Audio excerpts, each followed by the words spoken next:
In recent news, a post began circulating on r/livestreamfail, where Henry shared screenshots from what appears to be a court filing related to the divorce between Nmplol and Malena. The post claims that Malena is seeking 60% of the marital estate, leaving Nm with 40%, and it quickly gained traction due to the numbers involved and the public profiles of both parties. The document shown in the post is presented as a proposed disposition of issues, which is important context. It reflects what one side is requesting, not a finalized ruling or outcome. Despite that, many people online immediately treated it as settled fact, sparking intense debate, speculation, and emotional reactions across social media. As the post spread, commentary shifted from the legal process itself to broader narratives, accusations, assumptions about fault, and heated opinions about fairness, even though the divorce proceedings are still ongoing, and only limited information is publicly available. This is where things began to spiral, with viewers reacting more to headlines and screenshots than to confirmed outcomes. Obviously, grant the divorce between the parties from the grounds of insupportability.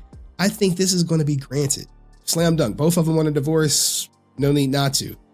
The tricky part, award Malena 60% of the marital estate and Nick 40% of the estate. I think she has a great shot at getting 60%. Reason being, she could prove waste. She could prove by the letter of the law that he cheated.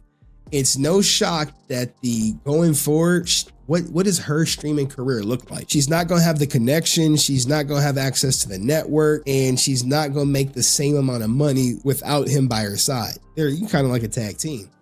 Julia acting like everything is going well for Nick. I saw that garbage clip on YouTube of her, and Arthur acting like Malena was just some crazy good digger. It was hilarious to go to the comment section and see that even people that still watch NMP were saying that Malena did everything and deserves the money. I mean, 60% of what they have left is potentially not that great, particularly if they burned a lot of their money, invested poorly, etc. If it's 60% including the perceived value of the business, it's great if she got it. Realistically, yeah, he owned the business at first, but then she came on as effectively co-owners, turned that thing around. If that was a hair salon, supermarket, gas station, if she came in and the business improved 10 times over and they co-owned it, either she's continued getting money despite stopping working in the store, or you'd buy out her share. Considering the channel completely changed with her joining it, and he said as much himself time and time again, she deserves having her share bought out. Edit. Think of it this way. If he has 2 million in cash left and she gets 1.2 million, but he then make 2 million every year for the next 10 years based off the view count she helped build, then she's getting fed. If he has to pay like 4 to 5 million to buy her out, she's doing great. Is this not simply Malena's lawyer's requests? Certainly not an indication of what she received, and I imagine he assumed he'd be giving 50-50 from the beginning, considering there is really no way out of that in his situation.